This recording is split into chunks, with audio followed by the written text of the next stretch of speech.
When you're buying a condo, one of the biggest expenses that you need to be looking out for is the HOA fee. So first, what are HOA fees? A condo assessment, more commonly referred to as an HOA fee, is your contribution towards everything in the building beyond your individual unit. In most cases, as a condo owner, you are responsible for everything within the walls of your unit, and anything inside the walls or outside of your unit is the responsibility of the condo association. So how are HOA fees calculated? To calculate each unit's HOA fee, a board first has to determine their total financial obligations or operating budget for the fiscal year, plus any additional amount they want to put into reserves. They then divide that between each unit. Each unit's share is typically calculated based on percentage of ownership,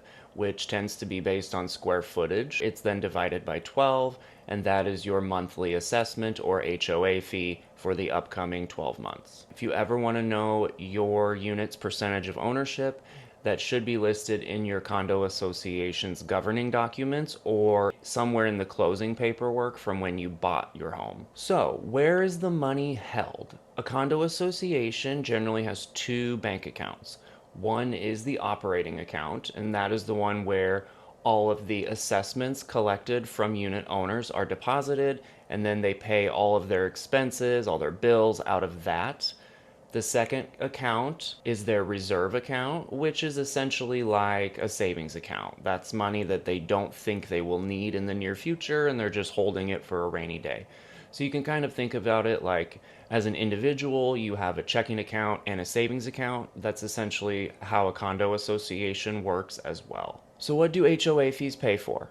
It depends on the building, but the most common and the largest expense that all condo associations have is building maintenance. The association has to maintain the structure and all machinery within the building, and this includes things like the roof, boilers, HVAC system, and even amenities like the pool or the gym. The association also has to pay for liability insurance, trash pickup, water, and labor costs for door staff, on-site maintenance staff. Larger buildings that have a lot of staff tend to have higher HOA fees. These things are all great to have, but they do come at a cost. Some buildings do also include things like internet, cable, air conditioning, heat, and other things in their assessments. So sometimes an HOA fee can actually be a pretty good deal because you have so many things packaged into it. So what causes HOA fees to increase? Well, when expenses go up,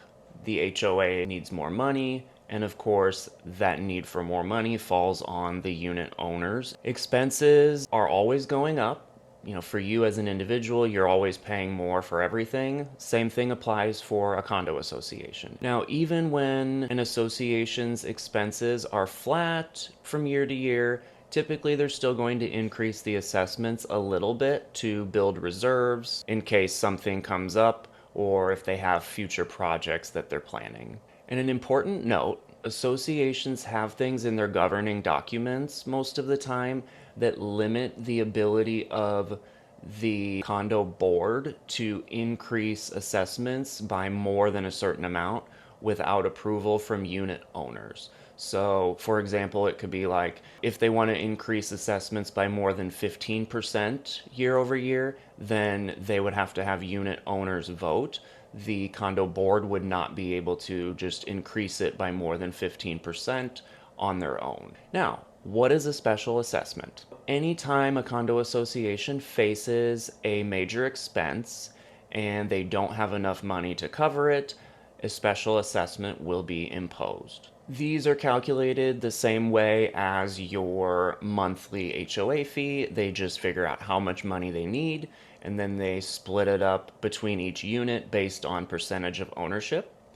Depending on how much money they need and the timeline, the association sometimes will require unit owners to pay the special assessment immediately, or sometimes it may be split up over a period of time ranging from a few months to sometimes many years. When that happens, typically they will apply interest if you don't pay within a certain time, but that interest really just goes back into the association's bank accounts. Special assessments usually come up when major repairs or upgrades are necessary. So, for example, say the plumbing risers need to be replaced.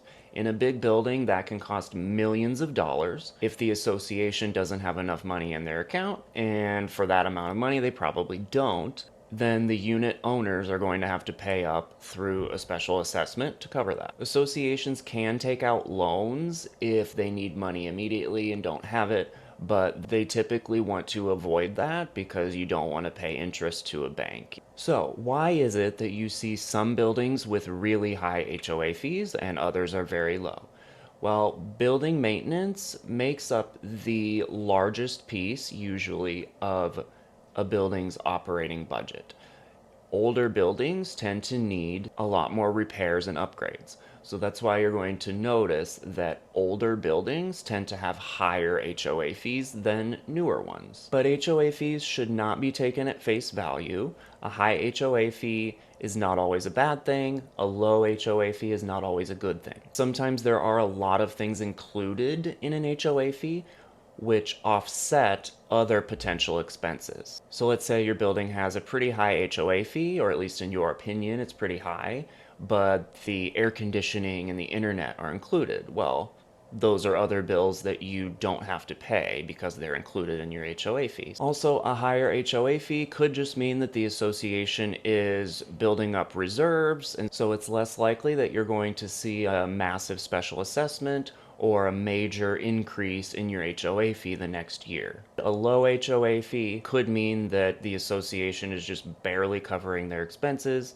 and a special assessment or a massive increase in your HOA fee could be coming right around the corner. So, what questions should you ask when you are looking to buy a condo? Always ask how much the association has in their operating account and in their reserves. Keep in mind the larger the building, the more they should have in reserves, and a smaller building does not need as much. Also, be sure to ask what is included in your monthly HOA fee. Does it include any utilities, internet? Ask what major repairs have been done recently.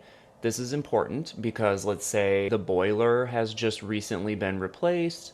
That is one very expensive upgrade that has now been accounted for and now probably won't be coming up again for a long time. Ask if there are any planned projects or repairs coming up, or if there are any special assessments on the horizon. Keep in mind that sellers of condos are required by law to disclose if they are aware of any upcoming special assessments. And if you find out that there are major repairs or upgrades coming up, some things that can cost a fortune are plumbing risers, roof replacements, boilers, even liability claims and litigation that may be pending. Some miscellaneous final notes. Most associations have a financial management company that manages the budget, collects HOA fees, and pays the expenses on the association's behalf. But the condo board ultimately approves the budget and expenses. This is why it's very important for condo owners to take a vested interest in who is on their association's board, and board elections come every year, so make sure you research the candidates and vote because your condo board has a very significant impact on your finances. Also, when looking at